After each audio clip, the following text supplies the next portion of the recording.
News centre में आपका इस्तकबाल है। मैं हूं आपके साथ अतिया मुजीब। इस प्रोग्राम के जरिए रोजाना कुछ बड़ी खबरें होती हैं, उसके साथ आपको रूबरू करवाने की कोशिश करते हैं और आज भी वो कौन सी बड़ी खबरें रहने वाली उस हवाले से आपको जानकारी देंगे और इसके बाद बड़ी 10 खबरों की तरफ भी रुख करेंगे। तो ये कौन सी बड़ी खबरें रहने वाली उस हवाले से आपको जानकारी देंगे, जहां पर सबसे पहले बड़ी खबर जो है फायर एंड इमरजेंसी इम्तिहान में धांधली का इंकशाफ किया गया है, एसीबी की तरफ से जानकारी दी गई है। और उसके अलावा दूसरी खबर मीरवाइज फारूक की बात करेंगे तो जामा मस्जिद श्रीनगर में उन्होंने आज जुमा नमाज अदा की है, इस हवाले से भी आपको जानकारी देंगे। और इसके अलावा जो तीसरी बड़ी खबर है, जम्मू में दिन दहाड़े गोलियों की बरसात की गई है, इस हवाले से भी आपको जानकारी देंगे कि कुछ पूरा मामला है। इसके अलावा अगली खबर कोकरनाग में एनआईए की तरफ से एक बड़ी कार्रवाई जो है वो की गई है। और अगली खबर रहने वाली है जम्मू कश्मीर में मजीद बर्फबारी का जो इम्कान है वो हो सकता है, महकमा मौसमियात की तरफ से जानकारी दी गई है। इसके अलावा गजा के शहरियों को जीना जो है वो मुश्किल है, अक़वाम मुत्तहिदा की तरफ से कहा गया है। तो ये कुछ बड़ी खबरें हैं जिस पर आगे चलकर तफसीलन आपको जानकारी भी देंगे, और लेकिन सबसे पहले रुख करेंगे कुछ बड़ी 10 खबरों की तरफ भी।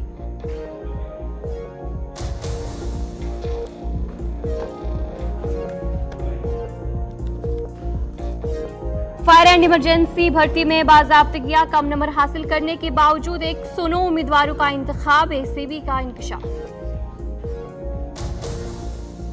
हर घोटाला करने वालों को बख्शा नहीं जाएगा, डिप्टी सीएम का बयान। जम्मू कश्मीर में बेरोजगारी अरूज पर, भर्तियों में बेज़ाब्तगियां मामूल बन चुका है, वहीर रहमान पर रेखा। जम्मू कश्मीर में सर्दी की लहर बरकरार, 6 जनवरी तक बर्फबारी, बारिशों का इम्कान, महकमा मौसमियात ने दी जानकारी। इंतखाबात से कबल दिल्ली में वजीर आजम का 4300 करोड़ का तोहफा, गरीबों को मकानात की चाबियां दी। दिल्ली समेत शुमाली हिंदुस्तान में शदीद कोहरा, ट्रेनें लेट, मौसम का मजीद बिगड़ने की उम्मीद। समाजवादी पार्टी के रुकन पार्लियामेंट जियाउर रहमान बर्क को झटका, एफआईआर मंसूख करने की दरख्वास्त हाईकोर्ट से मुस्तरद। वज़ीर आज़म नरेंद्र मोदी ने ख्वाजा मोइनुद्दीन चिश्ती के उर्स के मौके पर चादर अजमेर की रवाना। यूनियन कार्बाइड के कचरे पर हंगामा, 2 अफराद की खुदसोजी की कोशिश, पुलिस का लाठीचार्ज। गजा में शहरी कहीं भी महफूज नहीं, जरूरतमंदों तक मदद पहुंचाना भी मुश्किल, अक़वाम मुत्तहिदा की तशवीश।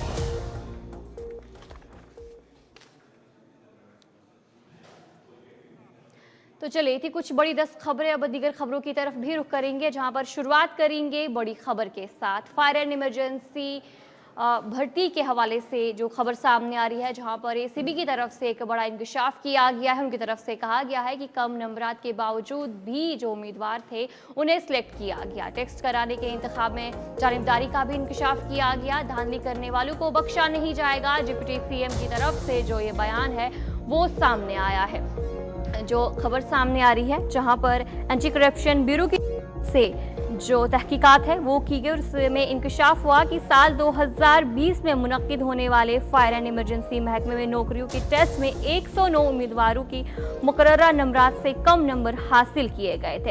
एंटी करप्शन ऑफ ब्यूरो की तरफ से जो ये तहकीकात थी वो की जा रही थी, और उनकी तरफ से अब ये बड़ा इंकशाफ किया गया है और उन्होंने बयान भी दिया। उस बयान में कहा गया कि सीबीआई की तहकीकात में ये पाया गया कि साल 2020 में मुनक्किद होने वाले फायर एंड इमरजेंसी भर्ती इम्तिहानात में धांधलियां हुई हैं। उन्होंने कहा कि 5 भाइयों के साथ साथ फायर एंड इमरजेंसी सर्विस महकमे के अहदेदारों के रिश्तेदारों और उन्हीं के इलाकों के उम्मीदवारों को भी सिलेक्शन लिस्ट में शामिल किया गया है। एक बड़ा इंकशाफ किया गया है और साफ तौर पर एसीबी की तरफ से कहा गया है कि एक बड़ी धांधली है जो ये सामने आई है।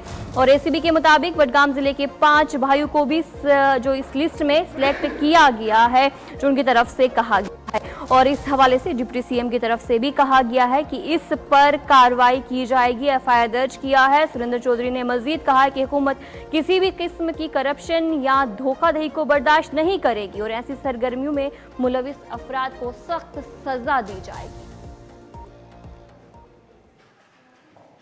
हर घोटाला खोलेंगे, हर घोटाला नंगा करेंगे, चाहे वो माइनिंग हो, चाहे वो इंडस्ट्री के अलॉटमेंट हो, चाहे वो किसी तरीके की भी हो, बचने नहीं पाएंगे। ये हमारा ही खौफ है कि कल इतने सालों बाद इमरजेंसी, उनको फायर एंड इमरजेंसी की याद है। काश इनको हमारे आने से, कल उमर साहब ने अभी एक इंटरेक्शन की है तो वहाँ हो गया ना केस, तो इसलिए आगे आगे देखें होता है क्या, थोड़ा सा आप भी सब्र रखें। पीडीपी के रहनुमा और पुलवामा के एमएलए वहीदुर रहमान पर्रे ने कहा कि भर्तियों में बेज़ाब्तगियां मामूल बन चुकी है। वहीदुर रहमान पर्रे ने कहा कि जम्मू कश्मीर में बेरोजगारी अरूज पर है और इस पर फौरी तौर पर काम करना चाहिए।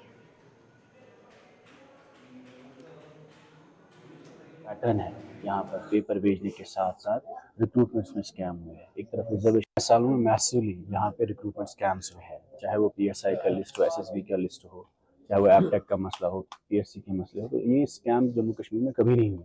तो अनफॉर्चुनेटली अब हम देख रहे हैं पैटर्न है यहाँ पर पेपर भेजने के साथ साथ रिक्रूटमेंट्स में स्कैम हुए हैं। एक तरफ रिजर्वेशन से लोग परेशान हैं, अनएम्प्लॉयमेंट बहुत बढ़ गई है, और उसके बाद जहाँ कहीं नौकरी लगता है मेहनत करके, तो उनको ये बोला जाता है कि ये सब सेल पे है। तो I think we are seeking a complete prove in these issues, और हम चाहते हैं कि एक वाइट पेपर इशू हो कि जिससे ये स्कैम्स का जो माहौल यहाँ पे इंट्रोड्यूस किया गया है ये खत्म होना चाहिए। सालों में तो चलिए अब आगे बढ़ जाएंगे, जहां पर अगली खबर की तरफ रुख करेंगे। मीरवाइज उमर फारूक ने जामिया मस्जिद में नमाज अदा की है और करीब 4 जुमा के बाद नमाज पढ़ने की इजाज़त उन्हें दी गई है और आज उन्होंने नमाज जो है वो अदा की है। मीरवाइज उमर फारूक ने जामिया मस्जिद श्रीनगर में आज नमाज अदा की है। करीब 4 जुमे के बाद नमाज पढ़ने की इजाज़त उन्हें दी गई है और पाबंदियां आयद करने पर इंतजामिया जो है उन्होंने सवाल उठाया। पाबंदियों से नहीं हो सकता मसला हल, मीरवाइज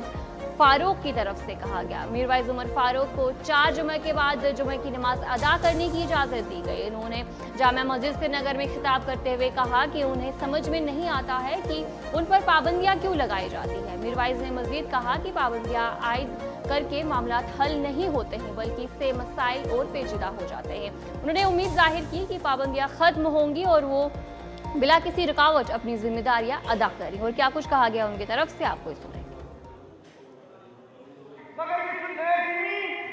हालात वाकयातन पे कत कर यम जन दरपेश आसन सन समाज सन सोसाइटी यमन मामलन पे कत कर तरह फिक्री हुकाम क्या सान कथ सैफ क्या गंड कुंड बुलाई पुरान पे कथ वन नसीहत दिवान तिमन कि बेहतरी बेहतरी सिर्फ हुकूमती सतह पे योत कि बहुत बार बार वनान गो पानस अंदर ती बेहतरी आन पन्न गिरबान मज नजर त्रावन पन्निस बेबिस ती मुशक हेन मगर यह अफसोस कि बार बार बंद जुमा बंद नमाज बंद वाज बंद यह तरह फिक्री अड़न जायन त्रावान अड़न जायन बंद थावान यह क्या मामल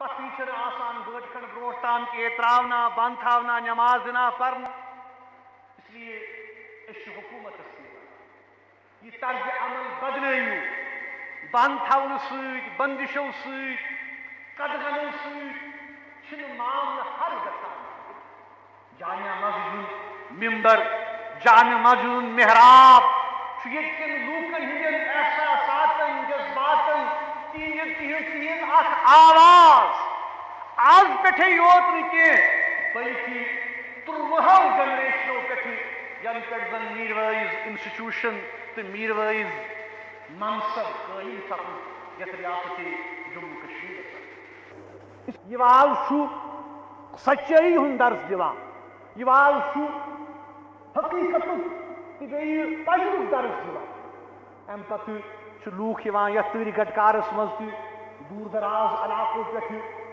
अम पे काल अल्लाह काल रसूलुल्लाह सब बोजो अम पे हंग तो मंग आसान बंद हंग तो मंग आसान बंदिश इसलिए थो तवक्का हुकूमत निश अरबाब इख्तिदार तिमन निश कि तिम बदलावन यह तर्ज अमल दीन पन कत कर यह जिंद कौम यह मिसाल अख जिंद रियासत वनान यस कथ बोझि यमिस कथ बोजनुक बर्दाश्त। तो चले ब्रेक के बाद आपका खैर मकदम है। अब अगली बड़ी खबर की तरफ रुख करेंगे और ये बड़ी खबर जो है जम्मू से सामने आ रही है, जहां जम्मू में दिन दहाड़े गोलियों की बरसात हुई है। बीजेपी के लीडर चंद्र मोहन शर्मा के बेटे पर जो गोलियां हैं वो चलाई गई हैं। उनके बेटे को गोलियों का निशाना बनाया गया है और जिसके बाद उन्हें जीएमसी जम्मू अस्पताल मुंतकिल किया गया है। जम्मू से ये खबर बता रहे हैं जहां पर दिन दहाड़े गोलियों की बरसात की गई है और बीजेपी लीडर चंद्र मोहन शर्मा के बेटे को निशाना बनाया है, उन पर गोलियां चलाई गई और बताया जा रहा है कि 2 राउंड जो है उन पर फायर किए गए हैं और उसके बाद उन्हें अस्पताल मुंतकिल कर दिया गया है। जम्मू के जानीपुर इलाके की बात करेंगे तो वहां पर ये पूरा मामला पेश आया है और जो अभी तक जानकारी सामने आ रही है उसमें बताया जा रहा है कि पीडीडी के एक मुलाजिम ने जो गोली है वो चलाई है। बीजेपी के लीडर चंद्र मोहन शर्मा के बेटे पर 2 राउंड फायर किए हैं और ये पूरा मामला दिन दहाड़े पेश आया है, जहां पर बताया जा रहा है कि जब ये पूरा मामला पेश आया तो उसके बाद उन्हें अस्पताल मुंतकिल किया है। कनु शर्मा नाम बताया जा रहा है उनका, जो कि शदीद जख्मी हुए और उन्हें जीएमसी अस्पताल मुंतकिल कर दिया गया है। मेरा नाम चंदन दत्ता है और मैं यही कहूँगा बड़ा अनफॉर्चुनेट इंसिडेंट हुआ है हमारे जम्मू में आज। और जैसा कि आप सब लोग जानते हैं कि चंद्र मोहन शर्मा हमारे भारतीय जनता पार्टी से और एक सीनियर लीडर हैं, एक सीनियर एडवोकेट है जम्मू कश्मीर हाई कोर्ट के, और उनके सुपुत्र कन्नव शर्मा जी को आज बिना किसी बात के एक जो ड्रिंक किए हुए कोई अल्कोहलिक जो 2 लोग थे, जिन्होंने सुनने में आया 2 राउंड ऑफ फायर किए, जो एक फायर उनको हिट हुआ है तो अभी उनको रेफ़र किया था सरवाल हॉस्पिटल में, यहाँ से उनको जीएमसी जम्मू में रेफ़र किया है। मैं एसएसपी जम्मू जोगिंदर सिंह जी से ये अपील करता हूँ कि उन्होंने ऑलरेडी बड़ा अच्छा कार्य किया अपनी टेन्योर में, बोवाइन स्मगलिंग हो, ड्रग ट्रैफिकिंग हो या फिर यहाँ पे अभी कंडीशन नॉर्मल ही है, इतनी क्रिटिकल नहीं है, बट उनको अदर कोर्स मेडिकेशन के लिए उनको जीएमसी रेफ़र किया गया है। देखिए ये स्थानीय लोगों से जो पता चला है, पार्किंग के पीछे विवाद हुआ है, उनके चैम्बर के आगे इन्होंने गाड़ी पार्क की थी, जैसा कि मैंने बताया कि उन्होंने ड्रिंक भी की हुई थी, तो उन्होंने नेचुरली किसी के घर के आगे आप पार्क करोगे, उन्होंने बोला होगा कि भाई साहब अपनी गाड़ी आगे कीजिए, तो उन्होंने आगे नहीं की, उसी बहस बात इतनी बढ़ गई कि उन्होंने गोली चला दी। देखिए बड़ा अनफॉर्चुनेट इंसिडेंट है जो आज हुआ है और इसकी खुली मज़म्मत करते हैं हम, और इसके साथ साथ ये रिक्वेस्ट करते हैं गवर्नमेंट को भी, गवर्नर साहब को भी रिक्वेस्ट करते हैं कि वो कोर्ट्स की भी सिक्योरिटी बढ़ा दें। हमें कोर्ट्स में भी बहुत खतरा है, जहाँ पे 4000 वकील जो हैं वहाँ पे अपनी ड्यूटी डिस्चार्ज कर रहे हैं, कॉमन आदमी के लिए लड़ रहे हैं, तो वहाँ पे उनको भी चाहिए कि वहाँ पे भी सिक्योरिटी बढ़ा दें। ये तो इंसिडेंट बड़ा अनफॉर्चुनेट है जो वकील के पेट में गोलियाँ दागी गई हैं, हो सकता है उसका निशाना थोड़ा चूक गया, अगर ये गोली जो है कहीं सीने पे लग जाती तो शायद आज हम वकील साहब को देख नहीं सकते थे। तो इनके अगेंस्ट जो है स्ट्रिक्ट एक्शन लेना चाहिए। ये गवर्नमेंट एम्प्लॉई है, इसको नौकरी से बर्खास्त करना चाहिए विदाउट होल्डिंग एनी इंक्वायरी। नशे का काम वहाँ बड़ा चलता है, जैसे ही गाड़ी इन्होंने वहाँ लगाई अपनी तो वो लोग ऑब्जेक्ट करने लगे, आप गाड़ी यहाँ क्यों लगा रहे हैं। उनको लगता है कि शायद कोई लोगों की नज़र में हम आ जाएंगे, तो इसी वजह थोड़ा वो झगड़ा हुआ। तो एक लड़का अंदर से आया, सरदार लड़का है, उसने रिवॉल्वर निकाली और फायर कर दिया। 2 गोलियाँ चलाई, एक इसको पेट के अंदर लगी है, एक साइड से होके निकल गई है। अभी वो पैरामीटर्स ठीक हैं, होश में बात कर रहा है, लेकिन पुलिस वाले कह रहे हैं कि हमने जो ही हमने सुना कि एडवोकेट कन्नव शर्मा पे इस वक्त गोली चली है, तो हम तुरंत यहाँ पे हॉस्पिटल में उनका हाल जानने के लिए आए। मेरे साथ आदरणीय सत शर्मा जी जो हमारे स्टेट प्रेसिडेंट है, former deputy chief minister Kavinder Gupta ji और मैं, तीनों हम उनको देखने गए, उनके साथ बातचीत की और उन्होंने पूरी घटना की हमें जानकारी दी कि वो कहीं पे गाड़ी पार्क कर रहे थे और वहाँ पे कुछ ऐसा एलिमेंट वहाँ पे आया जिससे पहले तो बहस हुई, हाथापाई हुई और बात यहाँ तक पहुँची कि उन्होंने उन पे फायर किया, गन शॉट चलाया। तो मुझे लगता है कि अभी जिस प्रकार से हमें पूरी जानकारी मिली है अस्पताल के प्रशासन से, वो आउट ऑफ डेंजर हैं, उन्हें अभी कोई खतरा नहीं, लेकिन ऑब्जर्वेशन के लिए अभी वो यहीं पे एडमिट रहेंगे और कुछ समय बाद मुझे लगता है 1-2 दिन में फिर डिस्चार्ज भी करेंगे। लेकिन जिस प्रकार से एक घटना घटी है, जम्मू के इस सुंदर वातावरण को एक समझो एक डब्बा जिसे मैं कहूँगा वो लगा हुआ है, जिसके लिए पुलिस को इमीडिएटली एक्शन में आना चाहिए। हालांकि पुलिस सतर्क है, लेकिन इस प्रकार की क्रिमिनल एक्टिविटीज़ की जहाँ पे एक सभ्य समाज में कोई स्थान नहीं होना चाहिए, वहाँ पे पुलिस को अगर थोड़ा सा भी यहाँ पे ये गेट खुला है तो इसके लिए सख्ती से निपटना चाहिए और ऐसे क्रिमिनल एलिमेंट को उनको उनकी उचित जगह पे पहुँचाना चाहिए, उचित दंड मिलना उनको चाहिए, ताकि आने वाले दिनों में इस प्रकार की घटनाएं न घटें। तो चले, इसी पर हमारे साथ हमारी नुमाइंदा शिल्पा शर्मा भी ज्वाइन कर चुके हैं। शिल्पा, बताएगा कि ये पूरा दिन दिहाड़े पूरा मामला पेश आया, फिलहाल किस तरीके से तहकीकात की जा रही है? जम्मू के जानीपुर न्यू प्लॉट में गोलीकांड हुआ, गोलियां चली और जिस प्रकार से नाम मैं आपको बता दूं, रविंदरजीत सिंह है जो कि मीटर रीडर है और ये पीडीजी डिपार्टमेंट के जो है वो एम्प्लॉय है और जो सोर्सेज बता रही है कि इन्हें फिलहाल हिरासत में जो है वो लिया गया है। और जिस प्रकार से दिन दिहाड़े की गोली चली है, 2 बुलेट जो है वो चंद्रमोहन शर्मा के बीजेपी लीडर जो चंद्रमोहन शर्मा है उनके बेटे कनव शर्मा जो कि एडवोकेट है उन पर चलाई गई है। फिलहाल उनकी कंडीशन जो है वो स्टेबल बताई जा रही है, लेकिन देखिए ये बड़ा सवाल है कि जहां पर जम्मू का मंदिरों का शहर जम्मू कहा जाता है और वहीं पर क्रिमिनल एक्टिविटी में जो है एक और इजाफा जो है वो देखने को मिल रहा है, तो ये काफी चिंताजनक है। लेकिन फिलहाल जो सोच बता रही है कि रविंदरजीत सिंह यानी कि जो अक्यूज है उन्हें जो है वो हिरासत में लिया गया है और अभी भी जो है वो उनसे तहकीकात की जा रही है। लेकिन आप देखिए कि किस प्रकार से पार्किंग का एक छोटा सा मुद्दा था, एक छोटे से मुद्दे का यानी कि आर्गुमेंट होती है, आर्गुमेंट होने पर देखिए किस प्रकार से आर्गुमेंट किस कदर हीट हो जाती है कि गोली जो है वो चलाएगी। और आप देखिए बड़ा ये है गन जो पीडीजी डिपार्टमेंट के एम्प्लॉय ने अपने साथ रखी थी और गोलियां जो है 2 बुलेट राउंड जो है वो चलाए गए। तो बहुत चिंता का विषय, हालांकि इस समय कनव शर्मा की जो कंडीशन है वो स्टेबल बताई जा रही है, वो आउट ऑफ डेंजर है, लेकिन बहुत बड़ा चिंता का विषय है कि क्रिमिनल एक्टिविटी में जो है वो इजाफा देखने को मिल रहा है। शिल्पा, जहाँ पर ये भी खबर सामने आ रही है कि जिन्होंने गोली चलाई है उसने ड्रिंक की हुई थी, तो क्या इस हवाले से क्या कुछ जानकारी है?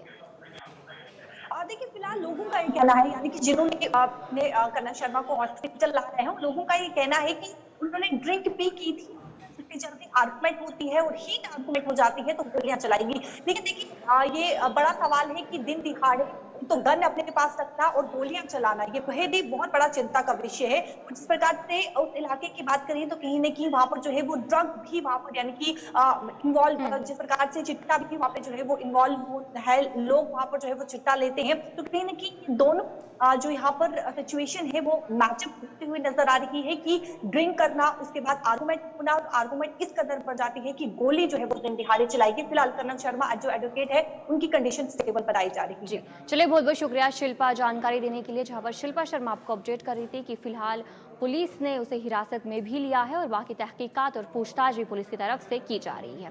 तो चलिए अब अगली खबर की तरफ रुख करेंगे, जहां पर कोकरनाग से एक बड़ी खबर सामने आ रही है, जहां पर एनआईए की तरफ से एक बड़ी कार्रवाई जो है वो की गई है। कोकरनाग से आपको ये बड़ी खबर बता रहे हैं, जहां पर कोकरनाग में एनआईए की तरफ से एक बड़ी कार्रवाई जो है वो देखने को मिली है और बताया जा रहा है कि 19 मरला ज़मीन को जब्त किया गया है।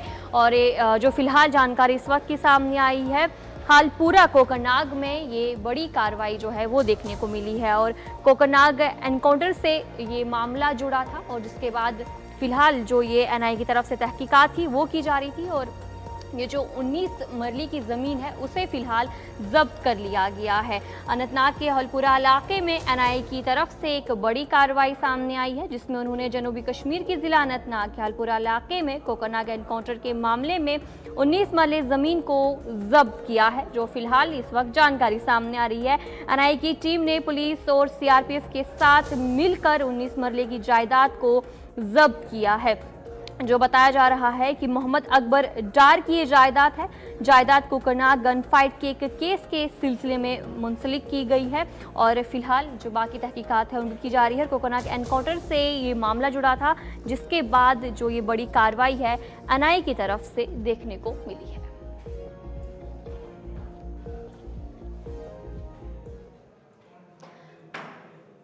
तो चलिए अब आगे बढ़ जाएंगे, जहां पर जम्मू कश्मीर के मौसम के हवाले से बात करेंगे। जम्मू कश्मीर के मौसम में जो तब्दीली आई है और महकमा मौसमियात की तरफ से पेशन गोई भी की गई है, जहां पर कल से मैदानी और बालाई इलाकों में बर्फबारी हो सकती है। महकमा मौसमियात की तरफ से जानकारी दी गई है। बर्फबारी से पैदाशुदा सूरत हाल से निपटने के लिए इंतजामिया पूरी तरीके से तैयार है और शहरियों पर ट्रैफिक की आमदोरफ्त हो सकती है मुतासिर। महकमा मौसमियात की तरफ से जानकारी जो है वो दी गई है। कुछ अहम शहरों पर ट्रैफिक की आमदोरफ्त मुतासिर भी हो सकती है।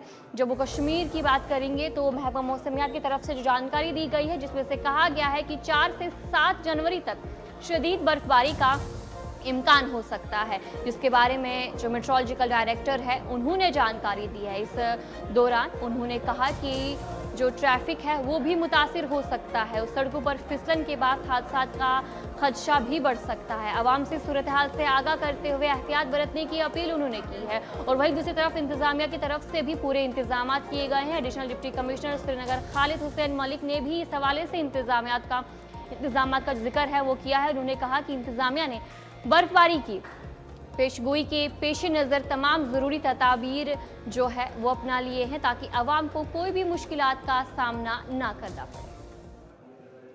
बहुत बहुत शुक्रिया। देखो, अभी एक वेस्टर्न डिस्टर्बेंस जो अप्रोच कर रहा है, तो कल खासकर डे टाइम में भी, खासकर दोपहर के बाद मौसम जो है क्लाउडी होना शुरू हो जाएगा और बर्फ़बारी जो है रहेगी। अमूमन हल्की बर्फ़बारी से शुरू होगा फोरनून में भी, और इसका पीक एक्टिविटी जो है खासकर कल रात से लेके 4th नाइट से लेके लगभग 5th लेट नाइट या 6th मॉर्निंग तक रहेगा मेन एक्टिविटी।